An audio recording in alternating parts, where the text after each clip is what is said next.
Saiki akeh ora percaya takok aku. Sapa wae wong paling melarat ning donya terus takok ya asal usule. Kira-kira mergo Allah sing dolim apa masalah lune? Wong merantau sing ning dalan-dalan ku rata-rata ya ana mutung. Melarat ning desa isin, tukaran mbek Pak Dep ali terus mutung anti silatur rohim minggat. Minggat sementing rawuh dulur.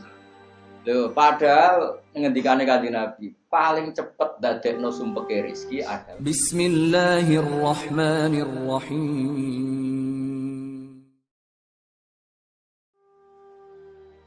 penting saya utarakan. Karena apa? Semakin lama itu orang, nah terus ini gitu ya. Saya ini kan baca kitab banyak sekali. Itu tadi saya sudah buktikan sholat sudah ada 5 mungkin. Tak teruskan. Ketika Nabi mau kabundut, sudah susah. Itu dibuka jendela. Itu Nabi masih di dalam buka jendela. Ketika melihat orang sholat itu langsung sehat. Ternyata ketika beliau sakit, orang semua di masjid tetap sholat. Masyhur kenangannya Aisyah, kenangan Sayyidah Fatimah. Fastana rawaju wasur rawaju. Nabi baru nggak sholat berdoa, semua nangis pot. Ternyata aku sukses jadi Nabi waktu sholat. Semua nangis pot. Padahal beliau sakit.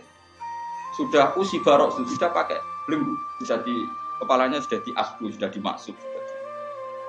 Akhirnya apa? Nabi minta, "Cung aku gandeng, ben iso sholat." Terus dipapa itu Sayyidina Ali bin Fadl itu saudaranya Abdul bin Abbas, Fadl bin Abbas. Nabi yuhada bin Rajul ini dipapa Fadl di sini Ali. Terus kemudian ikut sholat. Ikut jamaah masyhur, terus akhirnya Abu Bakar mundur, kemudian Nabi imam. Lagi-lagi Nabi bunganya itu krono sholat. Jadi semua kenangannya sahabat itu ya sholat. Karena begitu spesialnya sholat. Ini era sahabat ya, orang-orang yang rasa. Karena begitu spesialnya sholat, ketika Rasulullah wafat, intaqala ila rafiqil a'la.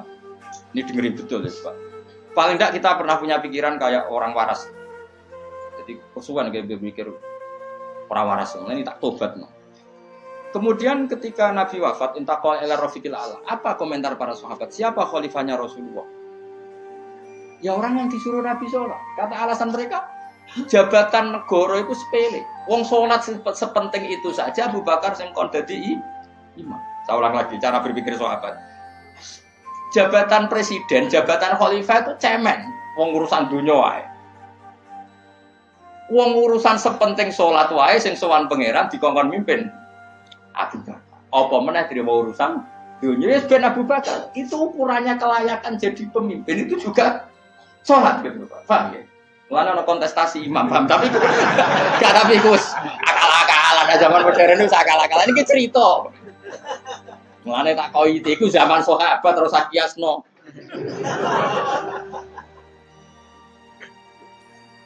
Tetapi sampean pernah dengar toh ketika sahabat milih Abu Bakar alasannya apa? Karena Abu Bakar ditunjuk ngimami sholat. Terus pikiran mereka sholat sepenting itu saja oleh Rasulullah diridakno dipimpin Abu Bakar. Dia sudah khalifah Abu Bakar. Kayak apa urgensinya sholat sampai semuanya rujukan.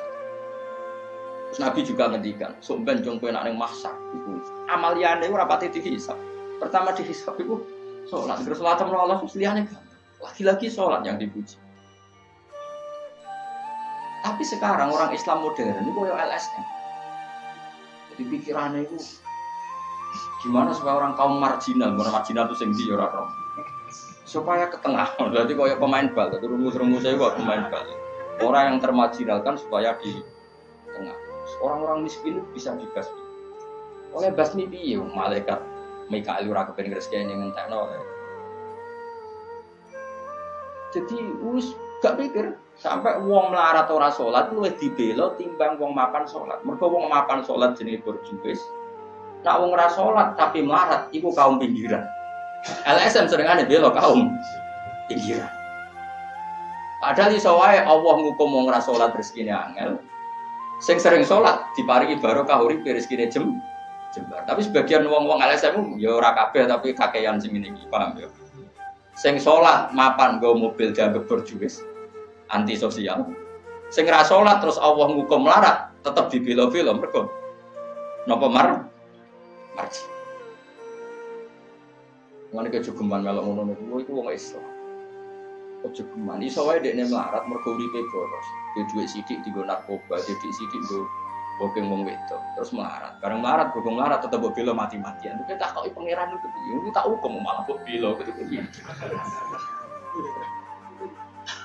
Lah saiki akeh ora percaya takok aku. Sapa wae wong paling melarat ning donya terus takok ya asal usule. Kira-kira mergo Allah sing dolim apa masalah lune? Wong merantau sing ning dalan-dalan rata-rata ya ana mutung. Melarat ning desa isin, tukaran mbek Pak Dep ali terus mutung anti silatur rohem minggat. Minggat sementing rawuh dulur. Lho, padahal ngendikane Kanjeng Nabi, paling cepet dadekno sumpeke rezeki adalah qatur. Wong lungane wae niate ngaduhi dulur. Iku jenenge apa qatur.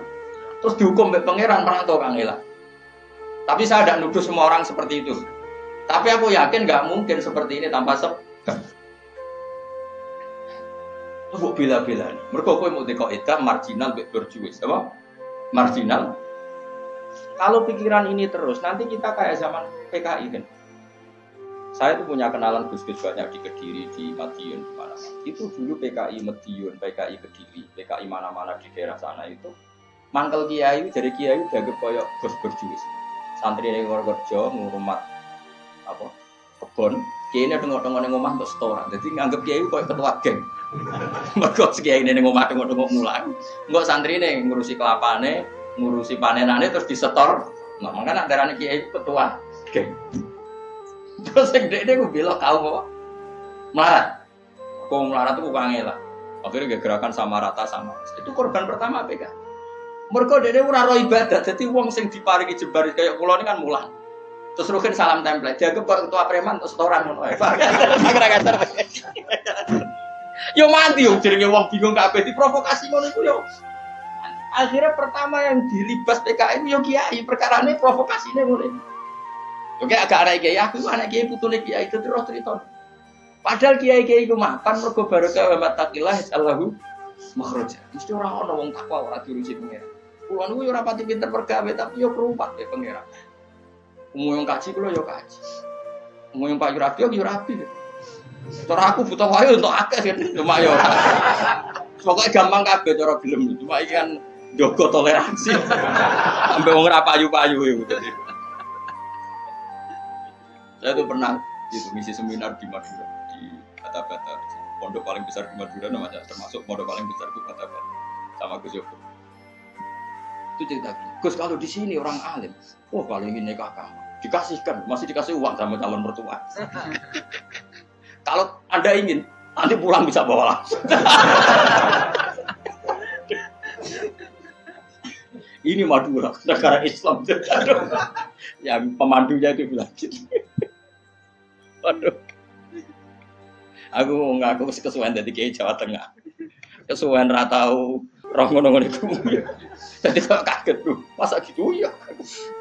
Itu ada pendereknya lagi, pengiringnya. Tak tanya, apa betul gitu? Oh iya betul, betul sekali. Padahal kecerdasan Madura itu yang paling bisa mengalahkan kecerdasan Pak Habibie Guyonannya. Karena kalau Guyonannya, Pak Habibie itu tanya, coba ukur ketinggian tiang itu, tiang bendera. Oleh orang Madura dinaikin. Kenapa tidak kamu copot? Itu kan tiangnya kan copotan. Kenapa tidak kamu copot ukur di bawah? Oh namanya agak ketinggian Pak.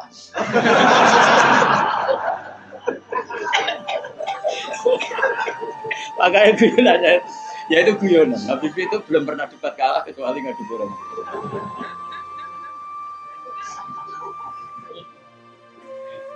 Tapi di sana juga gitu guyonan. Tapi memang orang Madura itu nak guyon.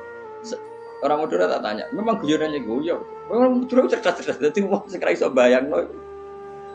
Aku pikir wis beda memang. Nah, perasaan saya di sana itu kayak di Thailand karena pulaunya terpisah terus bahasanya beda. Jadi kalau orang Madura ngomong sama orang Madura kayak ada di Indonesia juga. Kayak di Thailand. Dan ini cerita supaya kamu tahu. Jadi berkah betul ya di Indonesia itu lama itu ada Madura, ada Sumatera, ada Banjar. Kalau orang Banjar lebih hebat lagi. Orang Banjar itu di mana-mana pakai bahasa Banjar. Sama seperti orang Madura, di mana-mana orang pakai. Dan orang Banjar, kenapa saya bilang lebih? Karena memang sebuah Banjar, karena Madura itu induknya kan Syekhona Khalil. Ya, tentu yang kita tahu yang modern. Banjar itu punya indukan namanya Syekh Arsad, siapa? Syekh Arsad bin Abdus Somad. Syekhona Khalil itu ngaji sama Syekh Nawawi Banten. Kalau Syekh Nawawi Banten masih ngaji sama Syekh Arsad bin Abdus Somad, teman Banjar. Itu uniknya orang Banjar itu. Meskipun hidup di mana-mana pakai bahasa Banjar. Termasuk kiainya siapa yang di Kholi besar di Banjar itu? Siapa itu? Di mana? Ustadz Zainil. Enggak ke kampungnya Ijen. Sekumpul. Itu ngajinya di Bangil. Kamu kira ngajinya di mana? Ngajinya di Mbah Zaini itu ngajinya di Bangil. Tapi jangan kira sama orang Jawa, enggak, sama orang Banjar.